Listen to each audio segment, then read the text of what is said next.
Yours is on. They're all on, okay.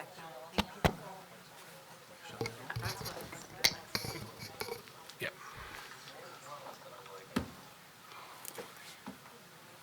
Hello, everyone. Thank you for joining us. My name is Matt Howard. I'm the Director of Community Development.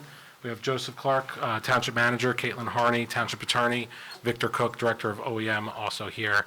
We have a very strong contingent of other government agencies here with us, so if I could start with some introductions on the side.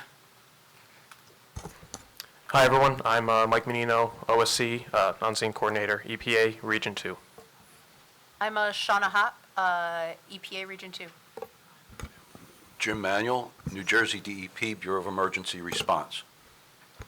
Shireen Kendall, Community Involvement Coordinator, EPA. Good evening. Joe Rotola, EPA, Region 2. Good afternoon. Kim Cahill, Chief Enforcement Officer, NJDEP.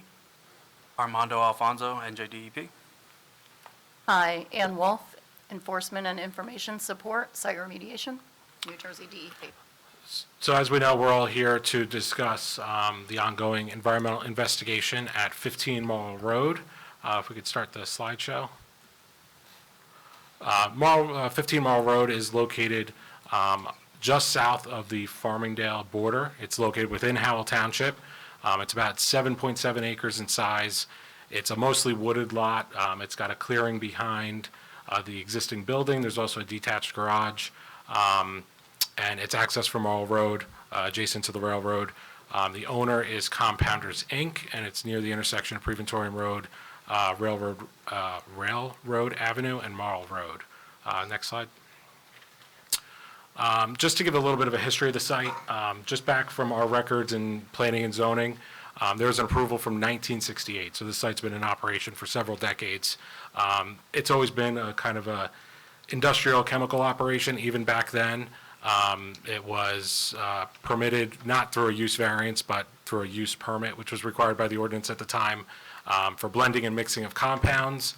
It was also owned previously by Monmouth County Feed and Coal Company. In that approval, there was mention of scrubbers to comply with the state air pollution code at the time, and they were doing various chemical operations, manufacturing, mixing. In 1979, there was more documentation in the township files that there was asphalt and tar manufacturing ongoing, mostly on the chemical end with cooling and mixing of different types of products. In 1982, there was the first fire on property. It was rebuilt at the time, and the operation was wax and resin melting. Again, more chemical operations. In 2002, there was another fire. The documentation at the time was that hazardous material cleanup was not required. In 2006, there was documentation that there was more chemical mixing operations, and this had to do with xylene, xylol, and gum resin. And then in 2012, with the passage of some regulations at the state level, LSRP oversight began at the site. Next slide, please. Recently, obviously, lots happened. That's why we're all here. In 2021, there was a sale of stock. So this wasn't a property sale. This wasn't a sale of one business to another. It was somebody purchasing the stock and the ownership of a business. In 2023, February, a couple months ago, there was a fire. Howell Fire Department was dispatched out to the site, and they found that materials were being burned in an old metal silo in the back of the structure. There was a strong chemical odor at the time. 200 to 300, somewhere in there, drums were observed on the site. Some are bulging, rusting, denting, leaking. They are not in good condition. At that time, everything ran up the food chain. So Monmouth County Board of Health, the health department was called, who called New Jersey Department of Environmental Protection, who called the Environmental Protection Agency. Since then, all parties have been involved in investigating the site and starting to get it to the next stages of cleanup, which we'll discuss shortly. Next slide, please. When we when we found out what was going on site and the condition of the drums, the unknowns on site in terms of chemicals and what's compatible, what's not, the township took swift action to implement an evacuation plan. So we identified a half-mile radius and a 1-mile radius, which is shown on this map here with the site in the center. We wanted to make sure that if the worst were to happen, that we were prepared. I'm sure it was a little distressing to have this come up on the website and to see this. However, this was before we even wanted to learn more about what's going on site. We knew there was enough that we wanted to make sure the public was informed. Since we came across the issue, the EPA and the DEP have helped with having 24/7 security on site. So the risk of any type of tampering, trespassing, or any type of mischief that could cause further relief has been eliminated as we've had security on site.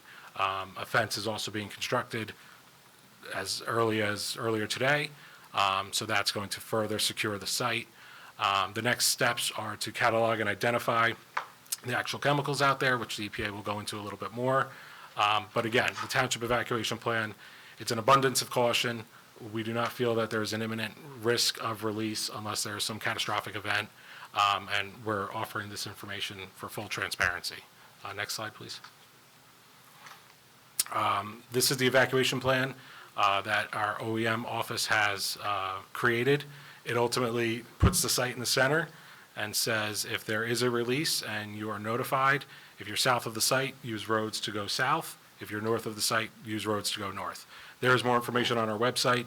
This plan, the map, is all posted there. We've also made sure that it's easily searchable on our website, so if in the news and the events it kind of goes past over time, if you use the search bar and type in 15 Marl, the first hits will be the evacuation map and the evacuation plan. If there is a need for evacuation, we'll use every tool at our disposal to get information out, including reverse 911, the Nixle alert system, county assistance with notifying people with cell phones within the radius, and if we have to, fire department will go door to door, loudspeaker system to get the word out. The township is working with the school districts in case of an evacuation, but I want to be very clear that the risk is very low.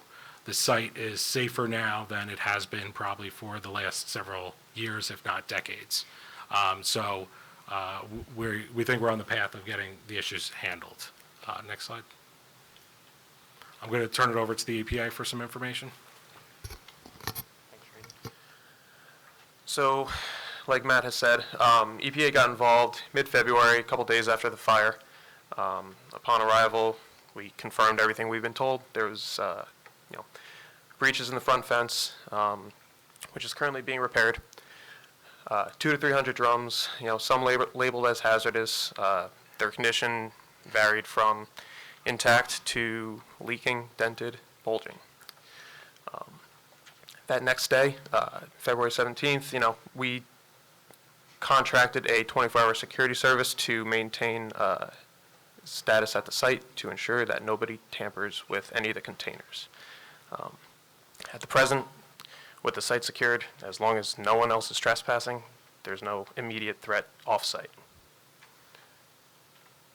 Next slide, please. Thank you. EPA did a brief geospatial summary. That is a 1-mile radius you see around the site. So we identified 3 public schools, and this search included public schools, private schools, child care facilities, and nursing homes. Farmingdale Elementary is just over a half-mile away. Howell High School, about 3/4 of a mile, and right on the edge of the circle is Howell Middle School North. The 2 child care centers that were identified were both approximately, 0.82 miles away, Farmingdale First United Methodist Church and the Little Lighthouse Academy. Next slide, please. So, the anticipated schedule. Under CERCLA, the potentially responsible party, in this case Compounders Inc., has the right to conduct their removal action themselves. They've been very cooperative, and they're working with us to secure the site by establishing the fence at this time. Like Matt said, the fence work actually started today. And the PRP is currently reviewing a couple of cost estimates for removal contractors to make sure that the people that are doing the work are properly certified and trained to do such work. Once those plans are reviewed and approved, we'll have a better idea of what our timeline is. But right now, the immediate concern is securing the site. Once site work begins, EPA is going to establish perimeter air monitoring to ensure that as we're moving and opening containers, there's not going to be any release of material traveling off-site. We're also going to coordinate with Howell Township and the Borough of Farmingdale to ensure that whatever community air monitoring plan we develop, it meets their standards, so they're keeping you guys in mind. And as I said before, as the site schedule becomes more apparent, it's going to be shared through community updates, which Shireen Kendall, our community involvement coordinator, will be releasing to the municipalities. Next slide. We have people from the NJDEP here as well with us today. As mentioned, the site has been subject to the LSRP program, and at this time, we're coordinating with NJDEP to determine the path forward as well. So at this time, that's a lot of the information we have at this point. We're welcoming any resident or interested party to come up and speak. We just want to remind everyone that everyone in this room up here and on the side is trying to fix the issue. It's come to our attention, and that's in everyone's interest is we're trying to get the work done, make sure everything is safe. So I just ask that everyone address everyone else respectfully, and any questions or comments you have are welcome. We're going to run this like a typical public meeting, so we're going to have a 5-minute timer for public comment. We're going to try to answer questions that you have at the end. Our professionals are going to be taking notes and trying to answer the specific questions to the extent possible once everybody has a chance to speak. When you come up, just try to give us your name and address for the record and so that everybody knows who you are. Oh, I intended to. Thanks. My name is Brian Day. I am 38 years old. I live at 64 Academy. So I'm basically directly next to the elementary school. I think it's 0.55 mile is where I'm at right now. Give you a background on me. I lived there for almost the past 3 years. I was a vitamin and supplement specialist for a while, and now I do my own self-directed trading. First off, what's the total allotted time for anyone here in Farmingdale to speak? Each individual member of the public's going to have 5 minutes. You have a clock that's going right in front of you there, so you're about 50 seconds in. Well, I may need more than 5 minutes, but I'll do my best. I have a list here of all the health issues that I am suffering from, and my cat. That's really the reason why I'm here, is for my cat. I'm not sure if any of you are pet owners, okay? And also, I find it very interesting that everybody here feels that everything's, so safe and taken care of. I was a vet tech for 3 years. My mother was for 15, so I'm very familiar with pet symptom and sudden exposure to certain things. Would you like me to present what I have here to you? Would you like to see my blood tests? This is your time. I will say that, Is there anybody that I can submit this to? from my understanding, the County Board of Health is in contact with the EPA and will be forwarding health-related questions to them, but they're not in attendance tonight. But if you don't get through all of the issues you'd like to speak through during your comment session, encourage you to send anything to us in writing. I thank you. Well, like I said, I have now cysts that have popped up on my kidney and right here on my ear, if anyone's not too squeamish and would like to feel it, you're welcome to, that have all popped up recently. And I have all those results here as well. Also, my cat. That's really the reason why I'm here. My cat, I just took to the emergency room yesterday to Garden State, and I have a bill here for $1,400. they are suspect that there's a possibility that he may be exposed and continuing to be exposed by an airborne contaminant of some kind. He has issues that are exactly related to other pets that I have seen and I have dealt with myself as a vet tech. So I'm very well aware of what happens when a pet is exposed to a contaminant. Okay? You're from the EPA, sir? Okay. Township, okay, you're from the township. And you feel confident that everything is safe there? I'm not saying that. Well, you said before that you feel like everything's being taken, From an imminent release from what's going on site, yes, the EPA has the site secure. okay, What has occurred in the past, I can't say. okay. Okay. Well, my cat may be dying now, and I'm not okay with that. I'm really not. And I'm trying to keep my cool up here to be respectful to you all, but I'm going to let you know right now, you don't live there. You don't talk to the other people that I talk to. I've talked to at least 3 other people that are having the same symptoms that I'm having, and maybe worse. Cysts, asthma issues. I could go on and on and on and on and on. I'm not going to, as I only have 60 seconds left now. So,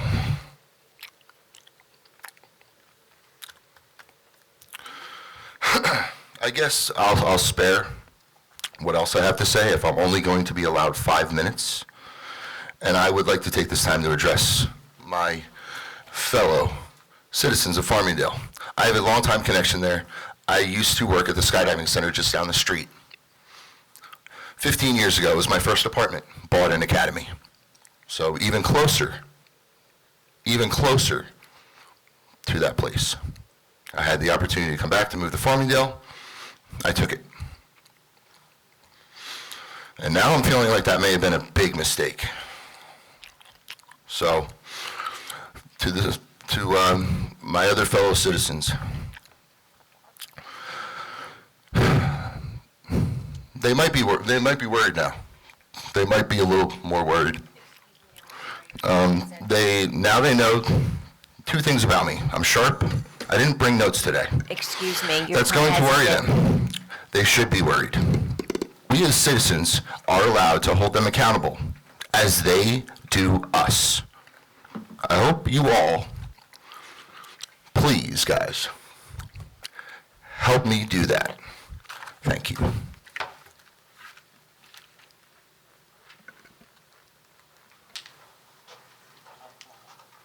Good afternoon, Michael Burke, 3 Yard Avenue in Farmingdale Borough. I wonder if the EPA has developed a list of what chemicals have been found on site, or if not yet, if they will be producing one, and anything in writing. Yeah, so we have yet to begin the assessment, and the assessment phase of this project is going to help us identify any of the compounds at the property. We want to send it out to a laboratory to ensure that we know exactly what we're dealing with. And as soon as we have that, information will be shared through the community updates, and those updates are going to go directly to the municipalities. Are there any suspected materials now that you're looking at? A lot of the drums are in rough shape, and a lot of labels don't have full information available, and we don't want to assume anything, especially if some of the containers have been there for years, decades. I hate to say it, you know what they say when you assume. Yeah. Okay. One more question. I know the Frequency Engineering site is to the south of there. I don't know if there's any interaction between any runoff from the compounded site and that site, because I'm not sure if that's still under present cleanup conditions. I know there were contaminants years ago about a metal plating operation. Which site was that? Frequency Engineering, I think Hurley Industrial Complex.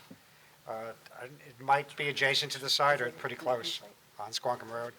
Yeah.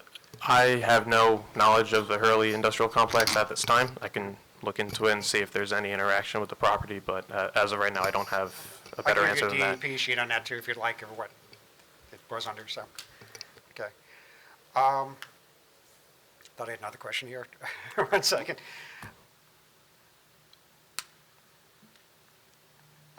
Is there a current stormwater runoff permit operable in enforcement on that site for compounders? I know there was previously that they were monitoring it. Not to my knowledge, but I can look into that. Yep. Okay. All right, thank you. Let me give you that page. Do you have that page? Yeah. Yeah. Thank you, Michael.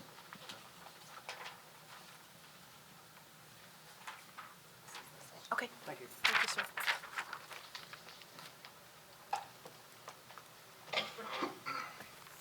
Hello, my name is William Siegel. I live at 2 Main Street in Farmingdale. I just have a couple questions, mainly for the EPA. I know you said you don't know what contaminants are there, but being that it was a chemical site, don't they have safety data sheets with the information for the chemicals that they could have had there? Do you have any information on that, or can you get that out? There's a handful of MSDSs, the Material Safety Data Sheets, and SDSs, Safety Data Sheets.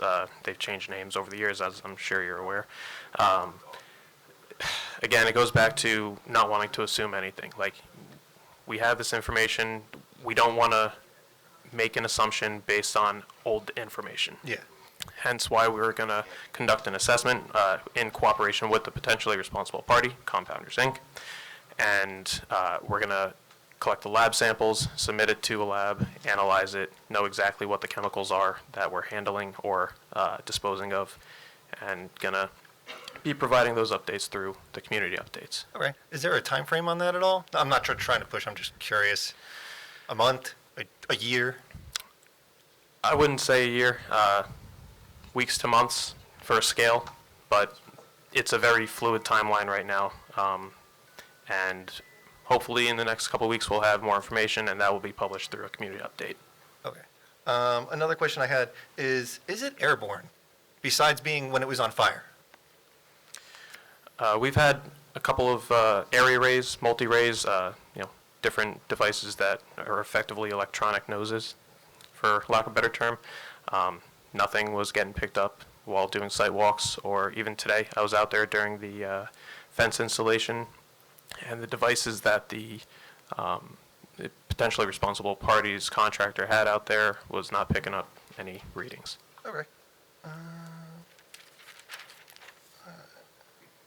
think that's just about it. That was mostly what I was wondering. And will the Superfund website be updated? Yep, as more information becomes available, it'll be provided, and we're going to share that website, if we haven't already, with Howell and Farmingdale, but I believe they have it. Don't quote me on that. All right. If I may add, the link is on the fact sheet in the back. Yep, yeah, Shireen just said the link for the website, response@epa.gov/compounders inc. Okay. Awesome. Thank you. Yep.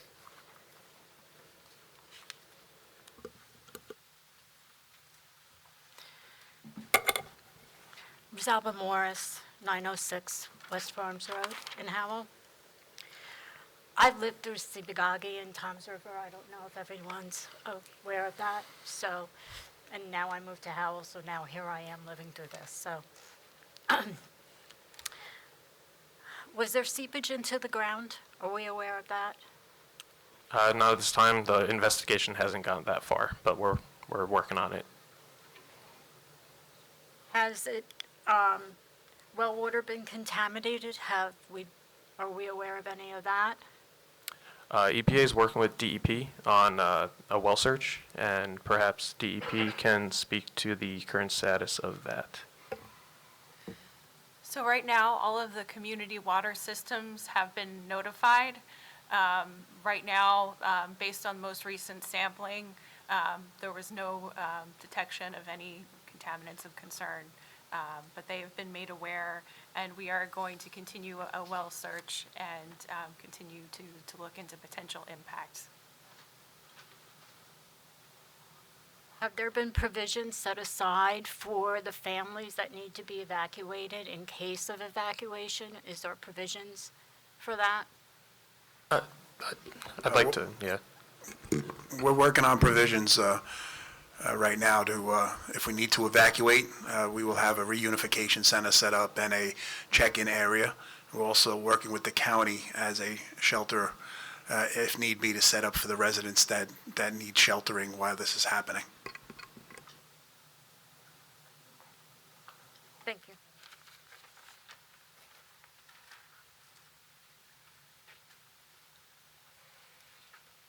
Hello, Ramey Allen, 36 North Main Street, Farmingdale. You're saying that it's not a threat, and that is confusing to me if you have hundreds of containers that have been leaking for decades. And if you're a Joe homeowner and you have an oil tank that's underground and is leaking, you know, the remediation process becomes extensive for years. So what seriously is a threat? You know, it's just like you're letting us know, but it's as if it's not a big deal, when in fact it is. And also, I would like to know why we weren't notified with a robocall. Completely understand. And had to find out through, you know, someone at the grocery store. Completely understood. I just want to clarify, there's no imminent off-site threat on this, at this time, based on our... How is that possible if you have hundreds of containers that are bulging, leaking into our ground? I mean, that's what I'm saying. Like, if you have an oil tank that's underground and it's leaking, that becomes, you know, a major event for that family who has to remediate that and go through that. So now you have a site that has hundreds, and it's, I don't know, it's... No, I completely understand. We haven't gotten to the point in the investigation yet. Right now, we need to secure the immediate threat, which is the bulging, damaged drums of unknown containers. Once that's addressed, we're going to be working with the state of New Jersey to identify the best path forward to identify any threats of contamination in the soil or the groundwater. Okay. And we just haven't gotten there at this time. Okay. And then again, why weren't we notified as you know, a robocall for people in that area? I don't have that answer. I apologize. Who would have that answer? We put the information on our website, on social media, we reach out to newspapers. So what if you're not into social media, or you're, you know? Yeah, with social media. There's no perfect way to notify everyone. If we did a robocall, not everyone's included in that process. We would have excluded, sir, we are trying to be respectful. I asked that from the beginning, and we will escort you out if you can.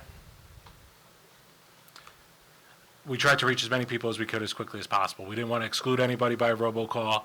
Targeting exact areas would have left other areas out. Right, so you notified Howell residents, but not Farmingdale residents? We have shared every bit of information with Farmingdale, and we've put it on our social media and our website.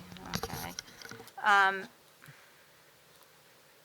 So I just again, with the imminent danger, I don't know, it just is something that I don't understand. And the evacuation process, what would that, your bullets were, you know, act of God, which would be weather, that would, what would the evacuation process be? You know, do you go to a shelter in place? You have pets, you have, you know, what are we looking at? It's hard to cover every hypothetical, so depending on what the situation is, we would use all of the tools there, the reverse 911, the Nixle system, and depending on what the situation is and where we think is safe to go, right in that message, would have all the information. Okay, all right, thank you.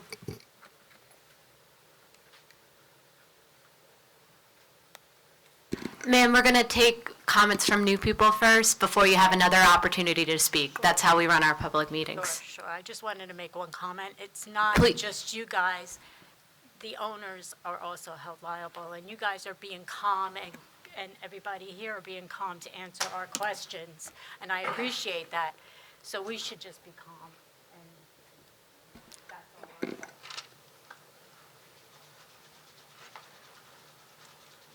Good day, Anthony Washington, 16 Orchard. I'm just curious, so this site was under management by an LSRP, a licensed remediation professional, since 2012, but they failed to secure the site with a simple fence in over a decade. Will this LSRP be audited, and will DEP investigate them and sanction them for this? Because again, they've had a decade to secure the site, the most basic thing you could do. Also, if this site has been under LSRP tutelage for decade plus, where's their sampling data? Where's their groundwater monitoring? All this stuff which should have been done, or is this just some consultant getting paid off the backs of the little guy? That's up for DEP to answer, because that's their program. Also, this site received a rollover of its 5G2 stormwater permit less than a month before this fire. Now, my understanding is that permit says that everything hazardous on this site was covered up and protected from rainwater. Usually when you get a new permit, this 5G2, you have 5 years to get your stuff in order.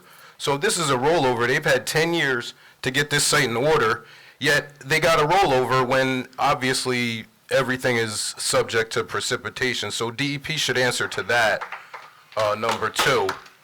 Then the inspection reports. So what inspections I could get off of DEP's website, their data miner website. It's online. You can see a lot of public data. Their inspection reports didn't really say much about the drums. One of them noted the LSRP, but I see violations for not having reports and not having certain documents. I didn't see any violations for gross contamination. So where is enforcement at on all this? If this site has been under DEP enforcement watch for over a decade, how did it go from okie dokie hunky dory to Superfund money cleaning it up? Just curious. So first off, thank you for your comment. Just for everyone's understanding here, an LSRP is a licensed site remediation professional. It's not a DEP employee. Under the Site Remediation Reform Act, LSRPs are charged with oversight of conducting remediations in the state of New Jersey under the authority of NJDEP. We are looking very closely into whether there is a referral for professional discipline for any of the prior LSRPs. There were a number of prior LSRPs who were retained. We were not yet sure what they had been authorized to do on the site, but that is certainly something that is of high concern because LSRPs under the Site Remediation Reform Act are charged with holding public health and safety as their highest priority. We are looking into evaluating all potential enforcement angles under our existing authority based on the information that we have received. We can't share our deliberations while we're performing those investigations, but do know it is something we take very seriously.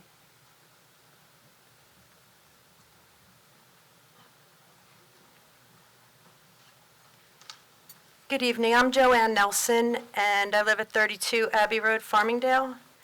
And the most important thing I think that I'm upset about is the fact that I didn't get a notice at all about a chemical fire burning less than a mile from my home. So I'm here to speak particularly about, you have an evacuation plan, but what is the plan except for get in your car and drive somewhere? I worked in a school for over 20 years. We had to have so much water at the spot where the kids would go if there was any problem in the building. If we had to shelter in place, you had to have food and water and continuously make sure that it was updated and so forth. And I feel that there's no real communication. If I hadn't been watching Channel 12 news, I wouldn't have even known about it. Meanwhile, a fire is burning chemicals not far from my home. Contrast to a truck outside my neighborhood was hit by a car, and it had chemicals in it. It was a pool type of chemicals, chlorine and so forth. The police actually came and took my children at the time out of the house. I was a working mom, and took them to Howell High School as an emergency evacuation. It was the most frightening thing in my life. And I don't want that to happen again. I want to know, what is the plan? And I think many people want to know, okay, there's an explosion next time. So what, I'm getting in my car and driving away to a place where there's what? And will I even be told? Well, I'll have to see the plumes in the sky. So I would like to see more communication to the people, not just go to the Howell website and see if you can find some little blurb about it. And that's all I'm here to say is that I really think communication is key. And the only other question I had is, why a 1 mile radius? Where did that 1 mile come from for the evacuation? Why wouldn't you have a 1 mile, then if it was really bad, 2 mile, and then if it's really bad, 3 mile? Like I said, I worked in a school. We were very, very prepared. We had, right here in Howell, we had to make sure the children were always safe. And I don't feel safe right now. During the preliminary investigation, once DEP got on site, there was some investigation into some of the material that was on site, and due to that investigation, a plan was put in place that if there is such an event, any further event, that the evacuation area would be a half a mile with extension to a mile if so needed at that time. So that's when we implemented that evacuation plan, knowing that we were being proactive at the time to do so. So if there is another incident there, we weren't scrambling, ripping, having residents leave their house and unaware of anything that was going on. Hence, that's why we put that evacuation plan out to prepare the residents in the need that we should evacuate. And to answer your question about evacuations, yes, we have been in touch with the schools, and we have a reunification. They have a reunification plan in place for their schools. And we also have places as a township where we are going to set up to reunify the families and to check in if you need to leave your house. So the township is aware that you left your house, and we don't have to risk firemen going knocking on doors to make sure that you're out. So we do have plans in place that we are working on constantly, daily, to ensure that everybody is aware to get out and to where to go and what to do. So that is a working plan in progress, and it's part of my emergency plan. Yeah, that's really important. I appreciate that you just really communicate more with the people. That would be the best. Thank you so much for your time.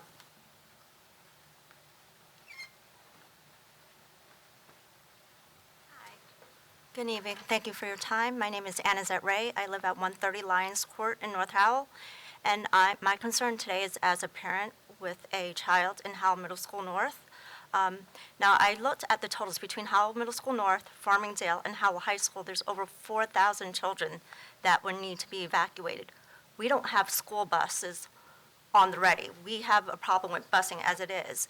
And I know you said that you have a reunification plan in place, but no parents have been advised as to what that plan is and how, in the event, worst-case scenario of a catastrophe, we would get in touch with our children and reunify with them. So is there a timeline for us being notified of any such plan? Because this fire happened on February 9th. It's been a month and a half, and it doesn't seem like anyone's working with any type of urgency to inform the residents. As soon as we found out about the incident on Mall Road, I did meet with the Board of Education for Howell. I did meet with the Farmingdale mayor, and I did speak to the principal of the Howell High School. They all have individual evacuation plans that they put together. They should relay the information about reunification of the students from their schools. Now, I did receive their plans, and I know they have reunification plans for the students and the parents. Whether it be a different school or a different location, they do have active plans that I did see and that I did put into my emergency operation plan. And to answer your question about busing, Monmouth County Office of Emergency Management, we have made arrangements to get as many buses as possible down to those schools to help with the evacuation. So that there might be a shortage of buses, but not for long. They will make sure we get enough buses, whether it be transit buses and school buses. We will get enough buses down there to get the students away from that event as quick as possible. Well, then I would request that someone communicate to the respective boards of eds that they need to communicate with their parents, because as a parent, we have received no emails, no flyers, no notification at all with regard to any type of plan. So God forbid a thunderstorm hits this building tomorrow. We have no idea what's going to happen to our children. I will reach out for the education department and make them aware of your concern.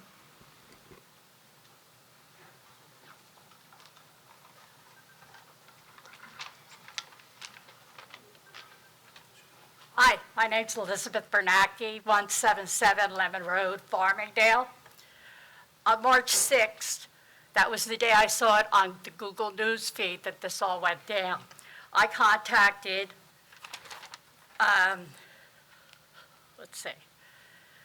Fred Gazer, the councilman, Joseph Clark, our deputy mayor, E. O'Donnell, our mayor, I forget her name, she never got back to me either. I spoke to Joseph Clark. Personally, I spoke to a couple of these people, and I was assured everything was fine. Are those people here tonight? Our mayor's not here? Okay. Okay. Right, because I saw your email to Mr. Gazer that you better respond to her fast because people are upset. I had that email. We are upset. We are upset that we weren't notified.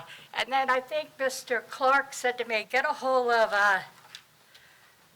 the lady from the EPA, Shireen.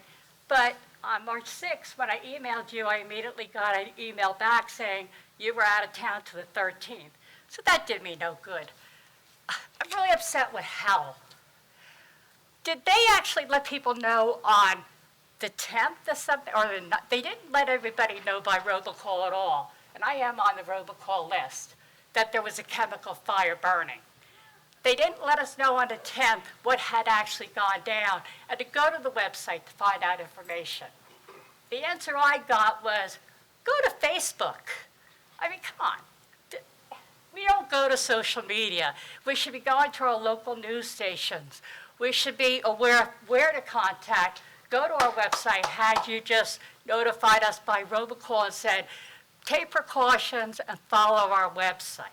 It's just kind of common sense. That's all we ask, I think. How can you tell me the fire happened February 9th and the EPA tonight says they started investigating on February 15th? That's 6 days later. So who knows what could have happened in that 6-day period? It's a concern for people. It's just making me crazy that we all work for businesses. We all know the Board of Health comes in. Oh, I work for the hospital. Board of Health is in there. This one's in there. That one's in there. How did this little factory, whatever it is, not be inspected? When they closed down in 2018, the township doesn't eventually go in and say, wait, this place has been barren now for 3-4 years. Don't you think we should check on it? But that doesn't get checked on.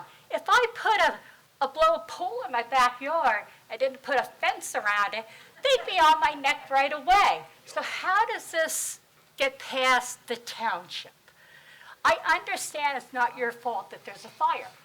I understand that's not your fault, but it is your responsibility, the mayor's responsibility, to get the information out to the people. I don't want to hear, we don't want people panicking. You create more panic by not telling us than by telling us. And I think that's just common sense. Thank you.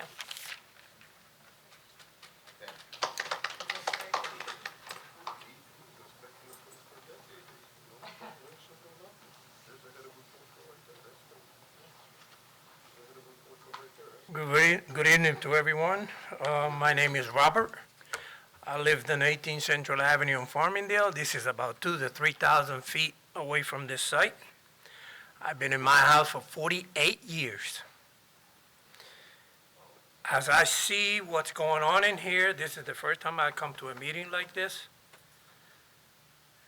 Tell you one thing in my background and one thing only. I have worked for I'm retired now, but I worked almost 30 years with the environmental companies. And I did many, many, many super sites, super funds, landfills, and I worked from level A with the whole chimoli on me, especially in that 15W by the incinerator in Newark. I was there for a year. Now, I'm going to make a comment. I'm not going to, because a lot of the people already went through what I has as questions. But the lack of information to the right people is what is the most concern that I take out of this meeting. Like I said, I live between 2,000 to 3,000 feet from this site. Not one letter, one knock on the door, nothing. Okay? Who is responsible for that? I'm not going to ask, but I'm just going to tell you. That is wrong. Okay? And like I said, this hand, they've been to the mud in the environmental business. Things that the DEP, when they were in site, because they were required to be on site with us, they wouldn't even tell us what was on site. Now I know that I can submit, maybe with a smart lawyers, and force them to tell me what's in it. But the lack of information that we have, specifically from this site, and what I take about now, the information in the past, the events that happened in the past. This guy is making a construction in this site, building a building. Now, my major concern is the contaminants in this site. Are there solids? Are there liquids? Are there volatiles? I don't have the answer.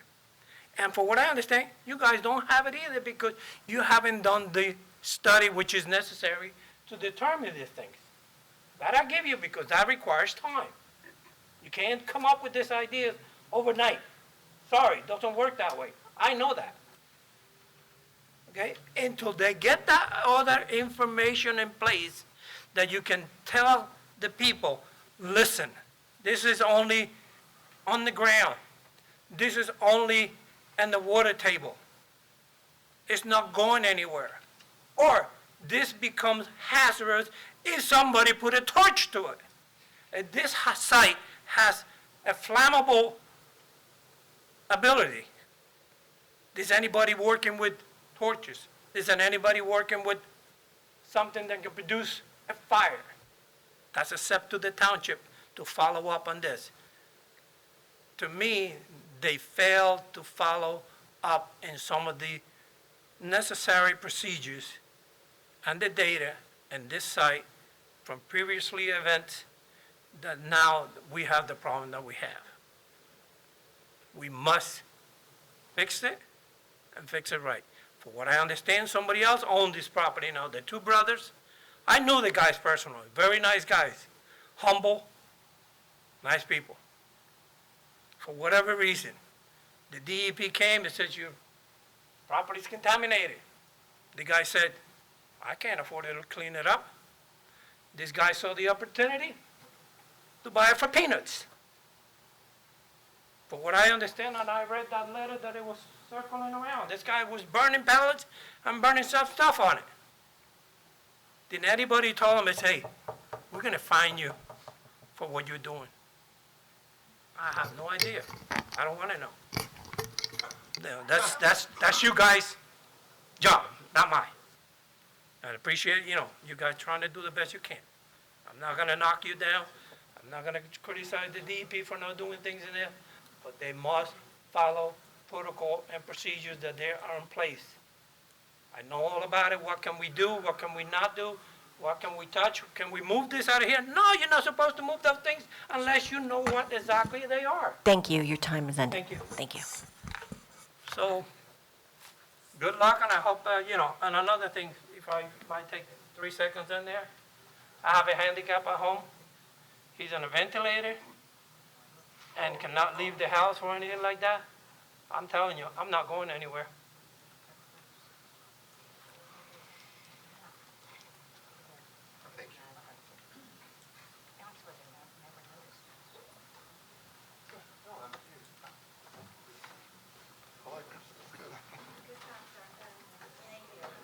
Hi, Paul Sajak, live at 31 Brook Street. I'd just like to know what the deadline is on compounders to actually remove the barrels. Is there a deadline, or is it open?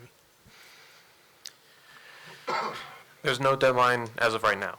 I think you'd probably calm a lot of fears the quicker you get those barrels off-site. And I completely understand that, and we're working with the potentially responsible party. If they show any signs of dragging their feet, we have mechanisms to hold their feet to the fire that they're dragging and make them do the work within a timely fashion. Right. And we're currently trying to work with them as opposed to against them.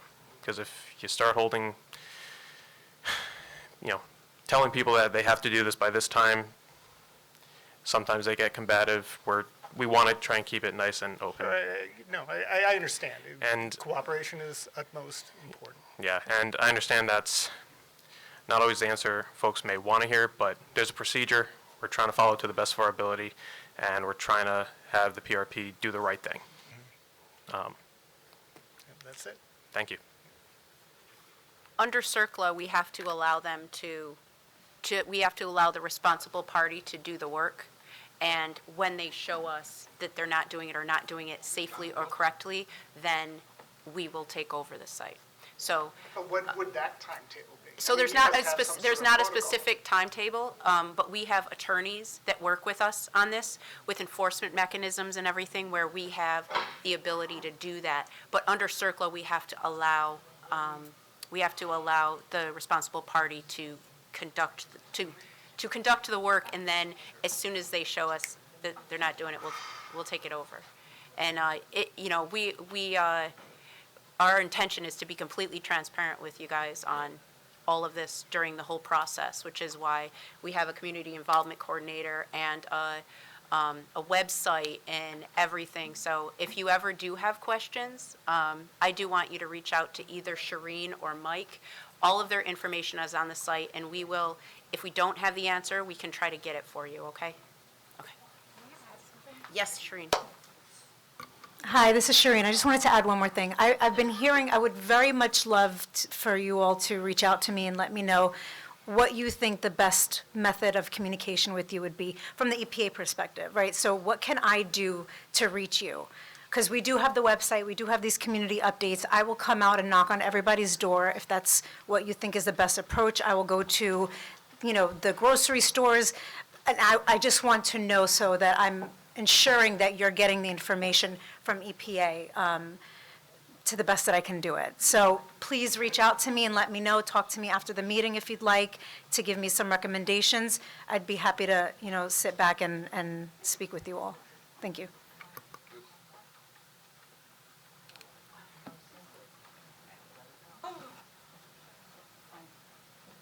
Hi, Cindy Allen from 43 North Main Street in Farmingdale. I didn't know I was going to be talking, so I'm not really prepared. But a couple things have come up. My mom had an oil spill under her house, and that was one oil tank, very small hole in it, and we dealt with that for 6 years. So when you're saying 200 to 300 barrels, that I don't understand how they could have been left on a property. If it was too expensive for the homeowner to, or the business owner to deal with it, then I get that they just left, but somebody then came over, right, and took responsibility of it. I don't know how, like, I've lived in Farmingdale since 1985. I don't know how I didn't know that there were 200 to 300 barrels rusting and bulging. I think I heard somebody say one was something about bulging. So my thought is, if one oil tank could have pinhole leaks in it that would take 6 years to clean up, that how bulging tanks couldn't be getting into the soil, which would then be getting into the water, which we're all drinking. And, there have been an awful lot of cancer. I don't even know if it could possibly be related, you don't know. But anyway, I'm reiterating what everybody else is saying as far as not having a lot of information, being worried, and the evacuation plan that everybody's talking about. Like, if we are talking about something that would last 6 years, possibly, like, are you talking about getting out of your house for that long, and how you do it and where you go? And if you don't have family to go to move in with, or who would pay for housing? And I don't know. I think we're trying to stay calm, but in staying calm, when you guys are real calm, it makes us more nervous. So I don't know. I'm just trying to be, just trying to be informed and trying to stay calm about it all, because if somebody comes knocking on my door and saying, yep, it's time to go, I just want to know what I have to plan for now. Thank you. Yep, thank you, Cindy. I do just want to say that, EPA, we've been involved since February 15th. We can't really speak so much on the past of this site, but we do know that going forward, Shireen and I are going to work very closely with the municipalities as well as all of you here to ensure that you stay informed. We've got the website. Like Shireen said, we'll go to grocery stores, we'll knock on doors. We can go wherever you ask us to go. Just reach out. On the community update fact sheet, both mine and Shireen's emails are there. I have a phone on me 24/7. Send me an email. I'll get back to you.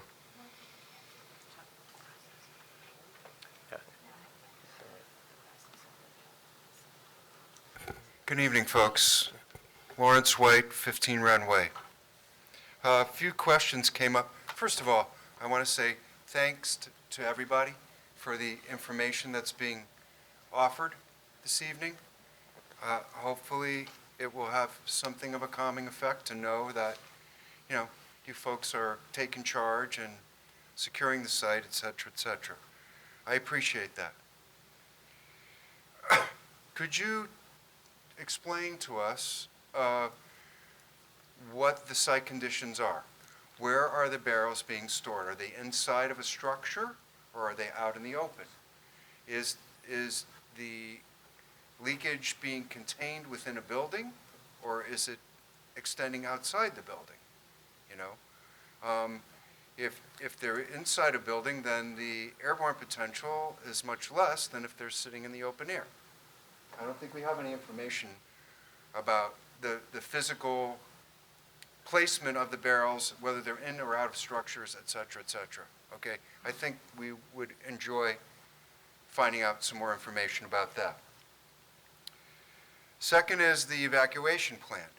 You say that you've been working with the county and that you have bus resources for the children should they be evacuated. But all that's going to take time, and we don't know if there's a catastrophic event, how much time we've got. Maybe we should be spending some township money to have buses sitting there and waiting every school day, just in case. Are any drills proposed? We have active shooter drills.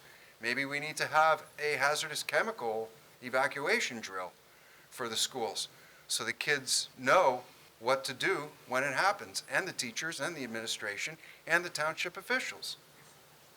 And same thing with the fire department.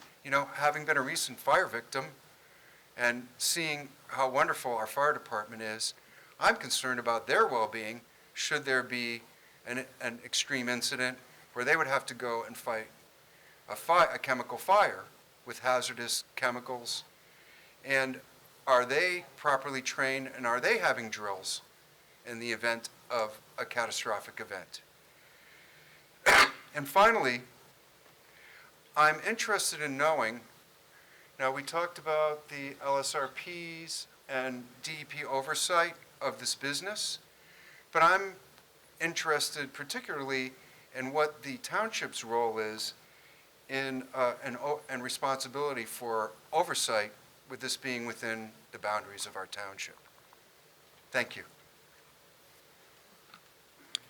I can speak on the location of the drums. As of right now, majority of the drums, if not all, because again, we haven't completed a full site assessment.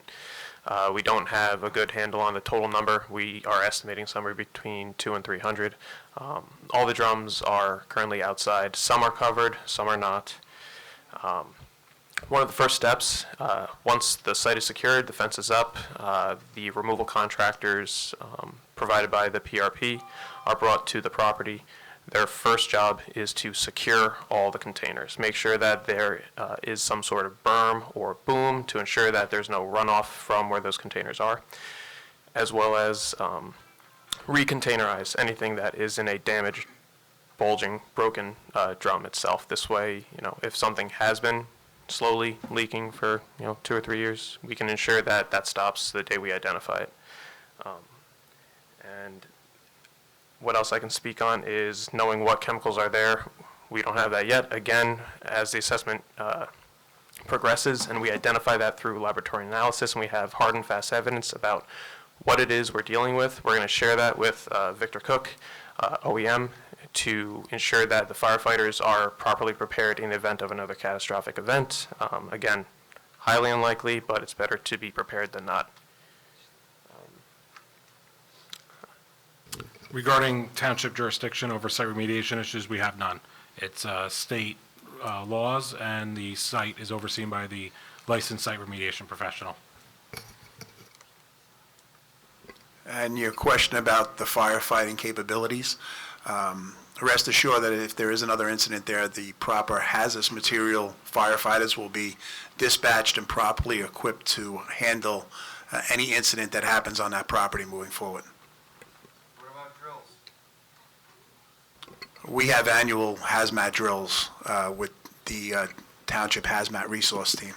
But if you're speaking as to the schools, I think that goes along with the other question another resident had about coordinating with the different school districts about their emergency plans. I think that's information we will ask them to supply to us as well and see if they're interested in doing as well.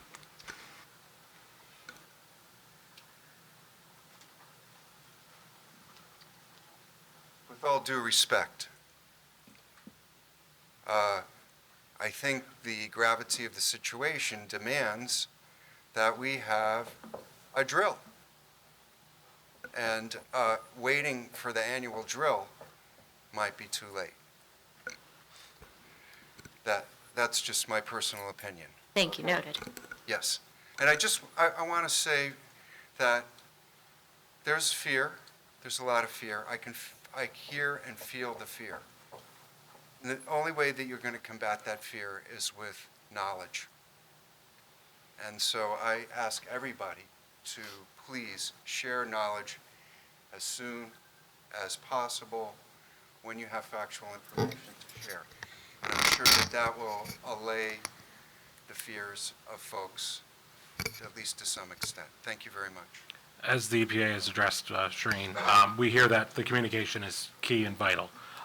So the township's in the process of creating a website dedicated to this site, this property. Any communication we receive from the EPA, DEP, anybody else, we will be putting it up there. We'll review all means possible to send out timely alerts. In that sense, we hear what everyone is saying regarding the communication. And I know it seems like a lot of time between February 9th and now. We have a great contingent of support from the state and federal government here. Information's come slowly. We still don't have a lot. We still don't have an inventory of what's on site. We are trying to share the information as quickly as possible. In the early days, from February 10th, we had EPA representatives on site and DEP representatives, Monmouth County representatives, our fire bureau. So everyone's been in the loop. We are trying to release information as quickly as we find it responsible to do so, whereas we're not saying, here's an issue, we don't know anything. All your questions, we're here to answer those questions and trying to get as much information out because we don't want to give you a fear that we can't have an answer to, so.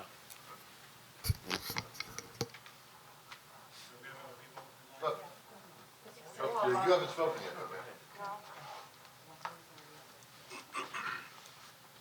Sorry, I have to come back again, but I just had one quick question. We keep talking about the drums. Is this the only source of contaminant and worry for the public in this site? Or is there any other aspect that we don't know and we'd be willing to share with us, or? Are you asking if it's just the drums that are on site? Right.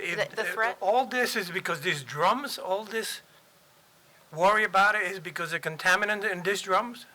Is that the only thing in this site that we should be concerned about, or what? So the fire is what got EPA involved, correct? So, Right. But it had to be a source of that fire. Who caused that fire? Why was the fire?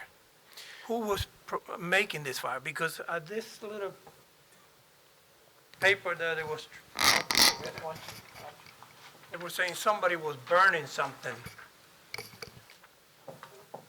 And that kind of odd to me. This guy's been building this building here.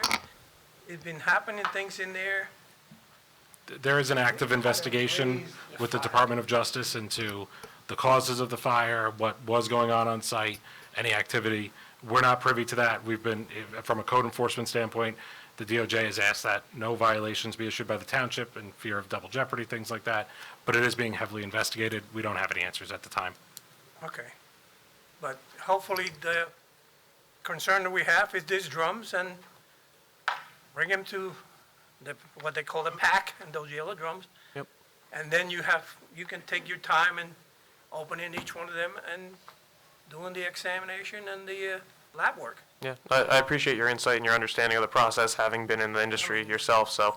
And the other thing that I'm worried about when they put, okay, a mile, somebody else wants less or more.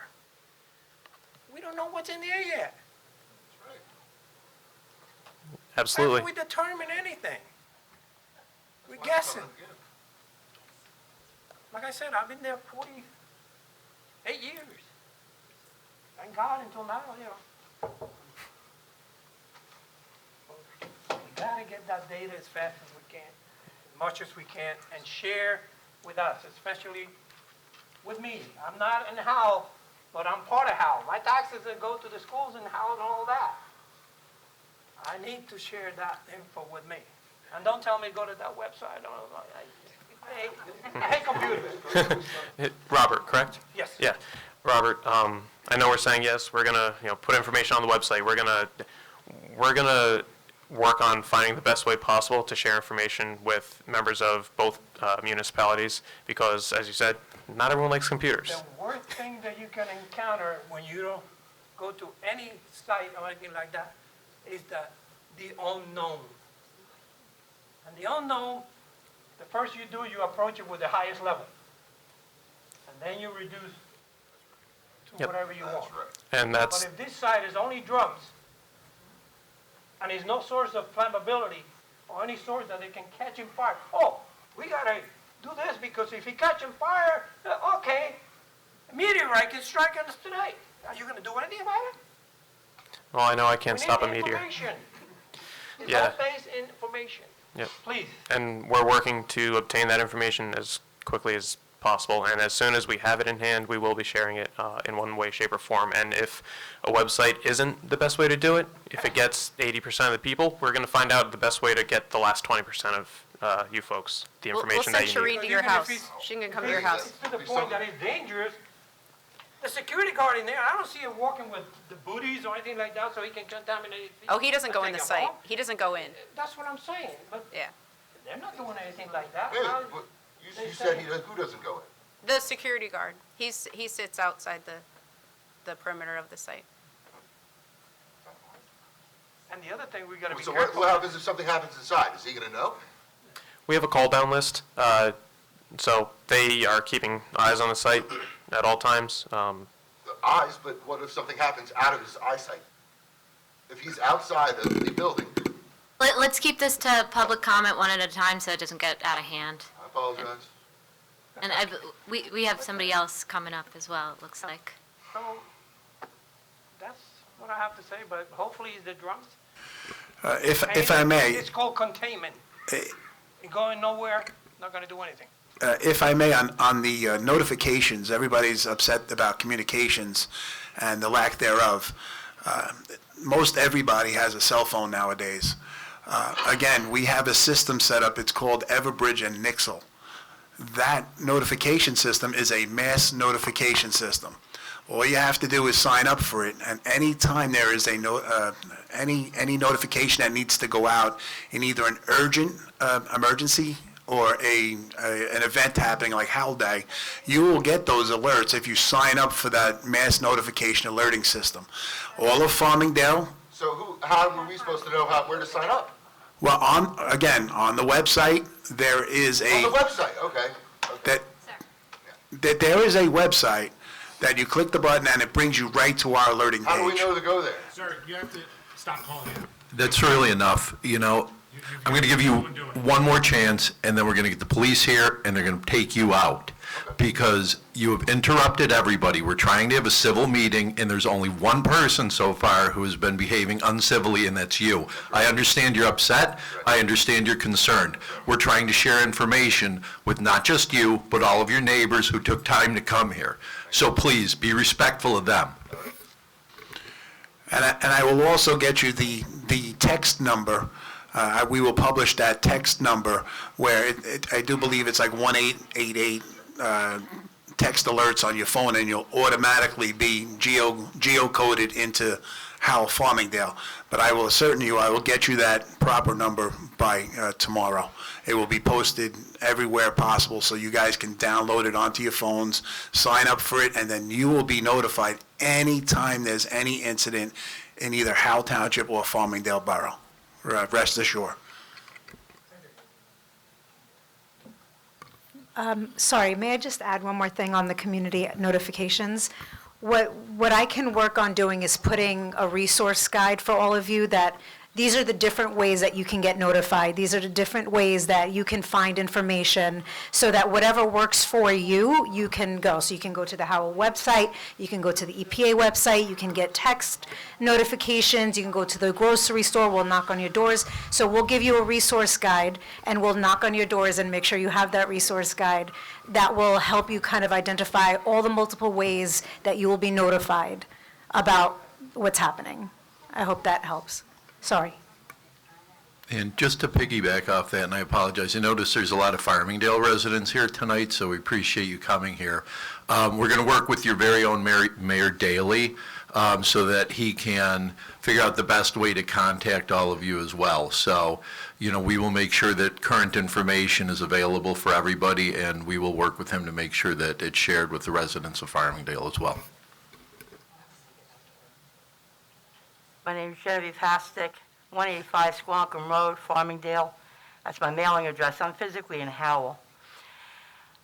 I wasn't going to come up here and say anything. I was going to listen because, like most of the people in the area, didn't find out about the fire until weeks after. I accept all the intent of everybody trying to get the information out to us. I don't think that's the biggest problem we have, although it is a problem. What I didn't understand is why is it so important for you to work with the current people that are responsible at their time frame, even though you don't push them. You want to have a good relationship. But it's at the cost of my health. I don't know what's there.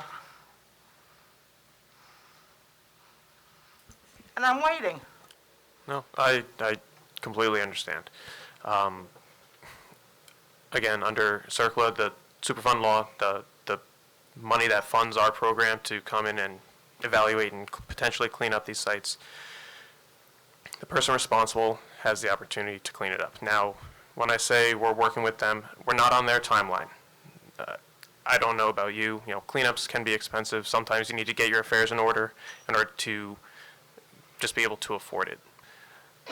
But it's at other people's health.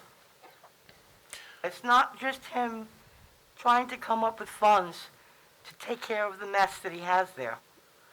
I'm waiting to find out if I'm going to die while I'm waiting for him.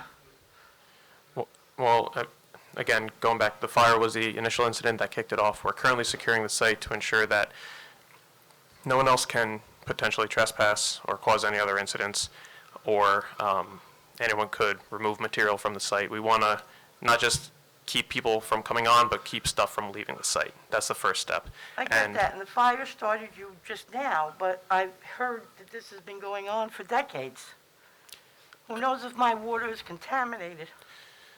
Again, and I I'm apologize. half a mile away. Yeah, and I apologize, I can't speak There's to... more of you than there is of compounders. Why don't you just go in and do it? I'm waiting to know. There's legal precedent, and unfortunately, we have to follow And that that. takes over health of the community, the well-being of the community. Apparently it does. No one has an answer. I mean, we have no health-based criteria for any off-site impacts at this time. Again, we're working with the state to determine, after the drums are secured, removed, disposed of, what the next step's going to be. Monmouth County Department of Health can't be here tonight. They're going to be helping us coordinate any health-based questions, and if you have anything specific, I can relay it to them. And unfortunately, right now, that's The only thing I have to relay is that we have to stop hiding behind rules and regulations and attorneys and legalese and all this other garbage. There's more of you than them. This is not just happening now. I know you're just involved now, but there's history here. And we don't know about it until now. And I'm living there 40 years. Who knows if all the health problems I have haven't come from this?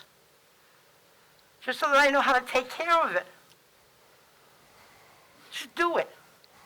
That's what I want to relay. Just do it. I hear you, and I'm sorry for your frustration. Unfortunately, we can't just do it, but we are working at the best pace we can to get it done. Mike Coel, live at 40 Vienna Road in Howell. I called multiple times, so did my neighbors. There's a gentleman that stands on the island on Oak Glen Road and 547, and he plays the guitar, and he blocks traffic, so sometimes you got to pull out into traffic just to see around them. Sir, does this have anything to do with the 15-mile road site? No. Then we're not looking for public comment on anything else at this time. I was told to come here tonight. Council meeting starts directly after this meeting. Okay. Well, I'll come next. yeah. That's my fault. I told him to go up. I thought you had something to say about it.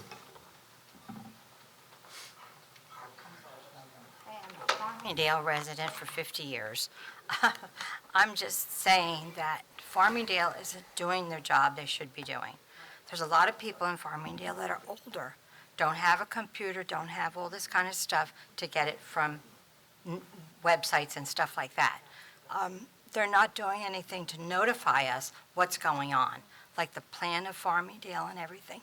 They don't even know. When I call downtown, she says, "Oh, I don't even know anything about it." We've been here how long? She doesn't know anything about it. But we need to be notified more personally because a lot of people are older in the town and don't have all that stuff to know.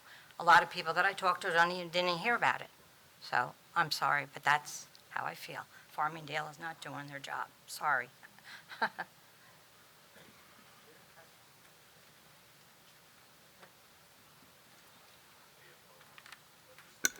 There are still individuals that haven't spoken yet.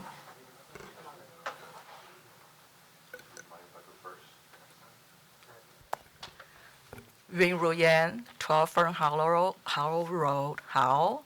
I don't envy any of you having to sit here and listen to this. I do have a couple questions. Since we have some site history, we knew what they were making. So between glues, adhesives, asphalt materials, I think we have some kind of idea what chemicals are involved. And if I remember correctly, one of the slides mentioned xylene. So I think we have a rough idea what's involved. Now the question is, given the background of how many years the drums being stacked up here, I don't think the company been following any rules in disposal or storage or anything like that. I don't think there's any manifesto for waste disposal during the manufacturing process.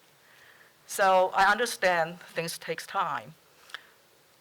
The question is now, is EPA the lead for this whole investigation, removal investigation?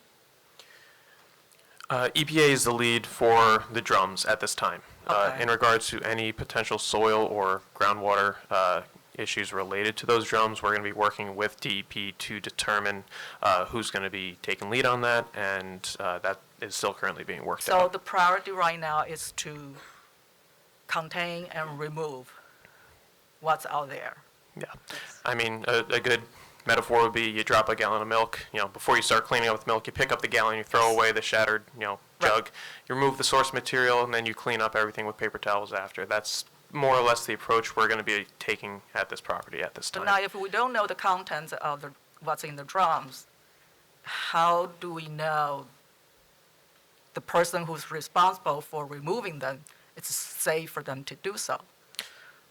So the potentially responsible party, the PRP, they're going to be hiring qualified contractors. They're bonded, licensed. They have all proper training for hazardous waste handling and disposal. The contractor themselves are going to be doing the handling of the drums, the transferring from one container to another if you can't ship the container. And they're also going to be pulling samples from the drums to analyze at a lab so we can, again, figure out exactly what it is we're dealing with. It's not going to be one guy coming out in a pair of blue jeans and work shoes on a Saturday to get this done. And I want to add, during this whole process, EPA will be overseeing everything that happens on site and ensuring that health and safety measures are followed and that they're doing the work appropriately. Yeah. Okay, now, you're going to be out there overseeing, or you have a contractor overseeing? No, it's going to be me. I'm the on-scene coordinator. I'm on scene at all times. Okay. And with that being said as well, any work that needs to be done at the property, it's going to require a work plan. And any work plan that gets produced, I need to review and approve.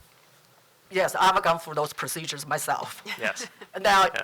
taking months and a half to just install fences, the security measures, reviewing plan can take a lot of time too. So, getting test results back from the lab takes time. To have somebody look at the data, validate them, make sure the decisions are made based on sound data takes time. So we're looking at a very long process here. But given the priority right now is dealing with the drums, I understand that. What I'm saying is that this is going to be a long time before we come to the bottom of it, and if there's any release into any media, it's going to take a lot of time. Yeah, right now, this site is my only site. It is my priority at this time. And in regards to reviewing plans, I'm going to be, the first one to put eyes on it. If there's nothing I like, it's going to go back, and I'm going to ask for a quick turnaround time from the PRP and his contractors, or their contractors. And in regards to lab results, standard is usually, 14, 21 days. If it's something we deem urgent, we can, ask for a quicker turnaround. But that's case dependent, and there's, no reason at this time to think we're going to need to rush turnaround. So again, yeah, this will take time. We're looking at a scale of weeks to months at this moment. Well, it's good to know that you have only just one site for now. Yeah. Thank you. You're welcome.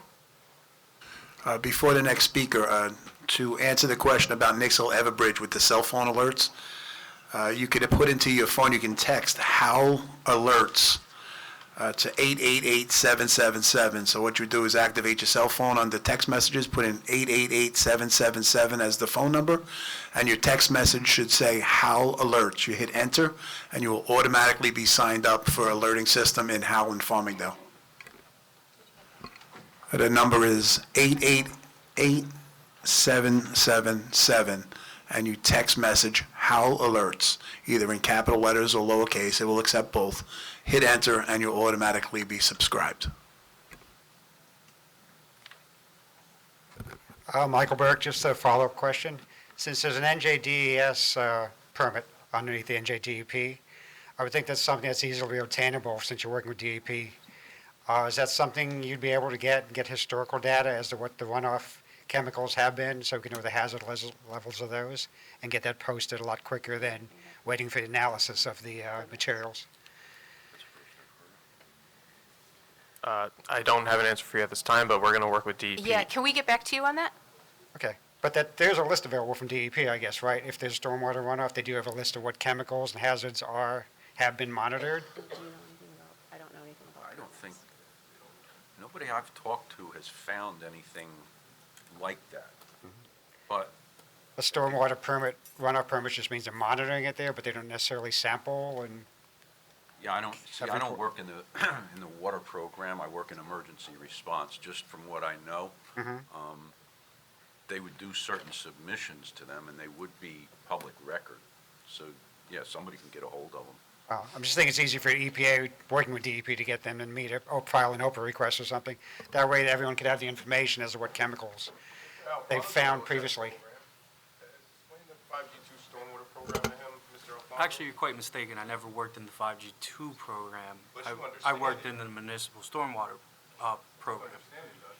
But if we're talking about the 5G2 permit, it's a permit which, after Mr. Washington brought up his comment, one of the first things we noted was to reach out to water enforcement to see where the status and also if there are inspection reports, why this wasn't noticed. So that's something we're investigating internally based on your comments. Right on data miner, right in the public sphere. Appreciate it. We are reaching out to the water enforcement program to see what happened and if it was rolled over, why it was rolled over as it was. Mark Germansky is the guy, so you should. Appreciate that. I'm sorry, what did you say? Is it an NJG permit or? Based on what Mr. Washington said during his meeting, which I have to verify with the water program, a 5G2 permit, and I had to make sure I looked it up, is a general permit that is available to regulated industrial facilities that have eliminated or can eliminate within 6 months of authorization all exposure of industrial materials or activities to stormwater discharges. Exposure may be eliminated by covering the materials or activities by moving materials or activities indoors. So we're going to reach out to the water program to see exactly what's going on, if that site actually does have a 5G2 permit, and if so, why was it rolled over, and also any of the enforcement documents that were referenced by Mr. Washington. You're from enforcement, why do you speak speculatively? Excuse me, sir. We have somebody up for public comment right now. No interrupting. Thank you. Per the Environmental Resource Inventory, there's an NJG 0160211.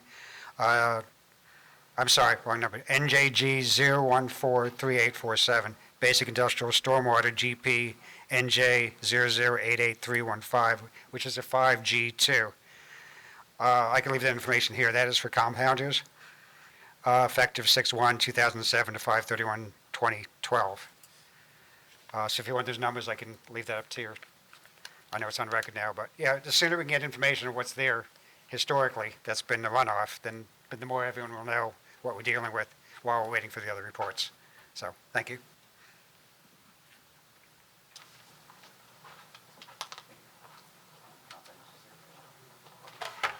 Hello again. My apologies for before, for being a little bit upset and outbursting, but I think you can understand my frustration. Okay? Where did I leave off? Accountability. If it turns out that my cat's hyperthyroid, my cysts, and all these other health issues are related to what's going on there, I am going to hold all of you, anybody that was involved with this, that put their hand on it or their name on it to approve it. I will come after all of you, legally, not in a threatening sense, but legally. I will file against everyone involved. My cat may be dying, I may be dying, that other poor woman is suffering from some very serious things, it sounds like, as well. And I see some of you up here smiling from time to time. I don't know that any of you have anything to be smiling about. Okay? So let's, if I may ask of you to pull that back a little bit. All right, this is very serious. Sure, how do I? Shireen, I thought it was. And Mike. Is there anybody else here from the EPA? You are? What's your name? Joe Rotolo. Shauna Hop. Shauna Hop. Would any of you like to see the results for my cat's ongoings at all? No? I'd be happy to see him if you want me to. Yeah, sure. Is that right, if I review these more after the meeting? Mike, So I want to provide more. Mike, if I could just interrupt you. So we usually do in a case like this, we have the county health department involved. We will have the county health department involved. We also have the state health department. So in cases like this where it's a medical issue, even with pets, We also can reach out, we can get them together, also reach out to the Center for Disease Control. We have I don't want to give you a lot of acronyms, but the Agency for Toxic Substances and Disease Registry. I'm familiar with some of them, as So, I alluded to You know, we before. can look at your information. I don't personally like to get it because it's confidential. You know, it's medical information, but you know, they're equipped to deal with that, and they have experts that could, you know, address your issues. Okay, now, you're burning up my time here, so I got to cut you off. Now, can you show me fallout testing? So, sir, so nobody else cuts you off, why don't you ask all your questions and we'll answer them at the end? I'm sorry? So nobody cuts you off and uses up your time, ask all your questions, we'll answer them at the end. When you only give me 5 minutes and then you take a minute and a half to give me an explanation, it kind of cuts in. Sir, again, on the disrespect, the gentleman was answering your question in as much detail as he felt was reasonable. Again, ask your questions, we'll answer them at the end. You're burning your own time now. Okay. Okay. Okay. Can you show me that testing? There hasn't been any fallout testing. Yeah, I know there hasn't been any fallout testing. Let me explain to you, as a veterinary technician, how fallout works. Stuff gets burned, you're probably aware, right? Stuff gets burned, you know, it falls down to the ground, right? From a veterinarian and a pet owner's perspective, what happens? Your dog, your cat goes outside, steps on the ground. What do? For half of the day, they lick their paws. So they are continually putting fallout directly into their body. Not even skin contact, directly into their body. I have a minute left. Let me ask you this. Would you be willing to walk on that site barefoot and lick your own bare feet? Would you feel that that site is safe enough for you to do that? That's a very serious question I'm asking you right now. I'm not playing around. I'm speaking for my cat. I mean, He wants to know. EPA has health and safety protocols that we follow when we go on any site. Okay. So we would not walk on the site with bare feet? Yeah, okay. Because we have health and safety protocols that we follow. Right. Well, my pet, my cat, he doesn't have that luxury. So I would like to know, for a suggestion, what would the EPA like me to do as far as keeping the contaminant out of my cat's body? I'm open to anything. I don't think we can't answer that question. Oh. Yeah. We are. I could give you, the EPA, a little bit of advice on how you could, instruct other pet owners on what they could do. Put booties on.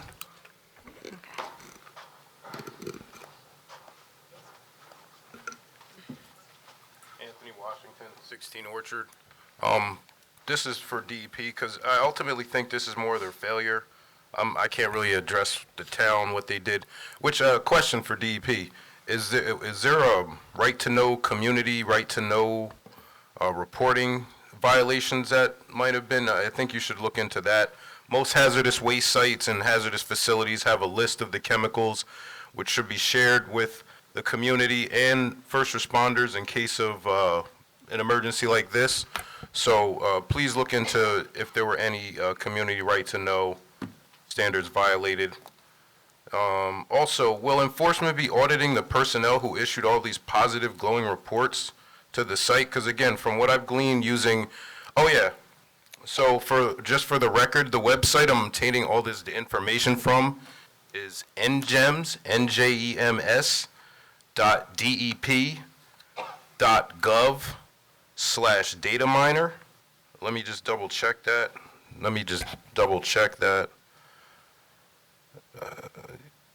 It's ngems.nj.gov/dataminer.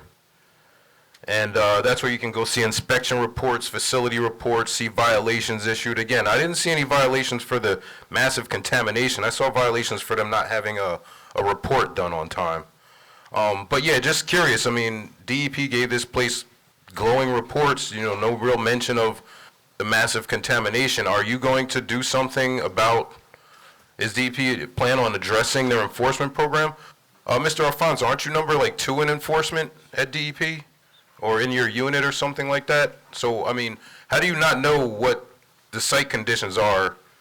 First off, like you're unprepared for this meeting if you don't know what permits they had. Well, you don't even know what violations they had. So what are you here for? You haven't addressed the people and the DEP guy. Well, you're to clean up after the fact. So, but my gripe is for all the money they spend, as arrogantly as they talk to the people, some of their permittees, the facility workers, and then things like this happen. So again, I just want to know how is moving forward, is DEP going to address this? Are you going to work with the town to ensure that any other facilities that are decrepit like this are known to the fire department? As a volunteer first responder myself, not in this town, it is imperative that your first responders know where the chemicals are, have a plan for them, even having stormwater maps. You probably got hassled for your stormwater maps. Because again, let's say you have a massive spill, the first responders need to know where that's going to work itself throughout to the waterways. So again, just everybody needs to be prepared. But again, this sounds like a failure of DEP and their LSRP program. I mean, under LSRP watch for 12 years, no fence. That's the first thing you do. So was the LSRP being surveyed? Oh wait, I saw there were multiples. The first one was RLG. He didn't answer his phone. So I'm rambling at this point. Good day. So thank you for your comment. So first off, I'm glad that you've made use of the data miner function, and I would encourage folks here to do that as well. It's a really good tool where you can search for inspection and violation reports. On the question on the community right to know information, that information is used by first responders to incidents such as this. And potentially we are evaluating whether there could be violations of that. From the enforcement perspective, we take this very seriously. And again, LSRPs are not DEP employees, and we are investigating whether there are potential referral to the Professional Licensing Board for disciplinary action.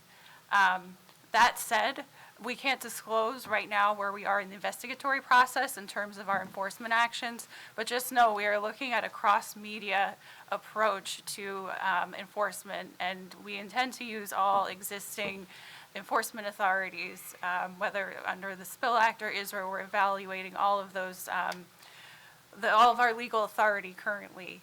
We can't disclose where that investigation is at, and if a criminal referral is warranted, certainly we will go into that. But pending enforcement actions would not appear in the data miner, so that might be why there was a bit of an information gap. They will only appear in data miner once they've been locked and issued for due process reasons. They just got a 5G3 stormwater permit less than a month before. So, I mean, I can't expect any violations coming out when they just got a clean bill of health. Rolled over for the past decade. So we will consult with the water program on the stormwater permit, but the stormwater permitting process is a little bit different than the site remediation program. It's two distinct programs, but we will be sure to follow up on that. Thank you. Thanks.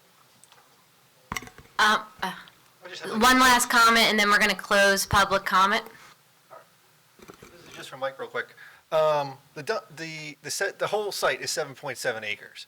And obviously, most of the contamination, or the barrels, are in that one spot. Have you guys looked in the woods, in the ground out there for contamination? If they've been dumping this stuff here, haphazardly out, basically on the side of the building, what did they put out in the woods? Because obviously they own that property too. So again, as part of the investigation, we're going to secure the drums, remove the potentially hazardous material from the site, and then work with the state to expand the investigation, expand it to the soil, to the groundwater if needed. And with that being said, we're going to probably expand it horizontally to the back end of the property.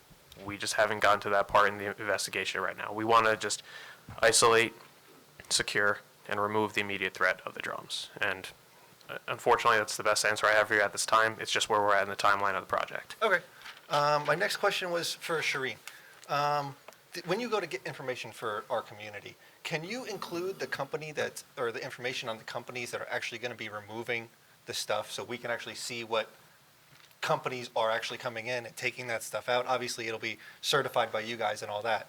But I think the community would also like to know, can this company be trustworthy? I mean, the company that was there couldn't be trustworthy. Are they just going to take it somewhere else and dump it on someone else's land? So my question was really, could you just add the information of those companies that will be working there? Yeah, we can share that, yeah. Okay. And then I guess this is for you guys. Is there going to be another meeting about this? That's what I was going to just say that, actually. We were just going to say the same thing. Yeah, we can do another meeting like this. What we also do is we do a more low-key availability session. I don't want to speak for my colleagues, but that's what I've done in the past. Right, yeah. There's a lot of interest here. We can meet with you from 2 to 4 in the afternoon, 6 to 8 at night, be available for anyone to come in that, is bashful about speaking up and would like to speak to us one-on-one. So we can arrange that in the future as the cleanup progresses. Okay. So, Thank you. yeah, you can, sure, yeah, sorry. So just to add to that, so availability sessions wouldn't have like an official presentation. It would just be an opportunity for you all to come in, ask questions, and we can, answer. We can and will also hold community meetings. We can do it in other locations if it makes sense to you all. So like I said, besides that resources guide, we can come up with a, what we call a community involvement plan for this site. And so that will indicate all these different approaches, like the public availability session, the public meetings, the door-to-doors, as I mentioned earlier. It'll have a list of people you can contact, a list of different ways that you can get information from the municipalities. So that, I will put that together very quickly and work with, everyone here to make sure that that's put together and shared with you all. And again, we will share it in multiple ways, not just, we will have it on the website and, share it via social media, but we will do everything and anything to try to get this information out to you. So as any, yeah, to Farmingdale as well, absolutely. So any recommendations, suggestions, again, please contact me. Thank you, sorry. So at this time, I think we're going to wrap up. If anybody else has anything from EPA or DEP to say, I'd encourage you to say it now. But as you've all heard, we're going to be in constant communication with the public on this. We'll work with Shireen to get that contact communication sheet out to everyone. We will have our regular township meeting. We'll push that to 8 tonight. So we have a couple minutes if anybody wants to stay and ask some questions until that time. Can I just add one more thing? There's no one here from the Farmingdale Council. Yeah. Our mayor left and nobody here is. I think Mayor Daley was here earlier, but I think your Farmingdale Council has a meeting tonight that he had to attend. But we're in contact with him, and we'll make sure that we keep everybody there updated as well. I just want to make sure that you are aware that frequency engineering that backs up to that property for years, like since 1985 when I started living in the town, nobody could know what they were doing in there. It was a fenced-in property with guards that made ammunition and whatever else, I don't know. So while you're investigating, it might be a good idea just to check their property that backs up to it. I don't know. I just would feel safer knowing that something that they were making that was secret all these years wasn't something that was kept onto that property too. Thank you. I also had one more thing, just one of the, if I may. So public comment is closed at this point. Firefighters. You mentioned firefighters before. One of the people that I had spoken with recently is a fireman, he works as a firefighter in Farmingdale. He is one of the people that is having similar issues to the ones that I'm having. He is having cysts. He's having some interesting things coming up that is not. We can talk about this separately. Public comment's now closed, okay? Thank you.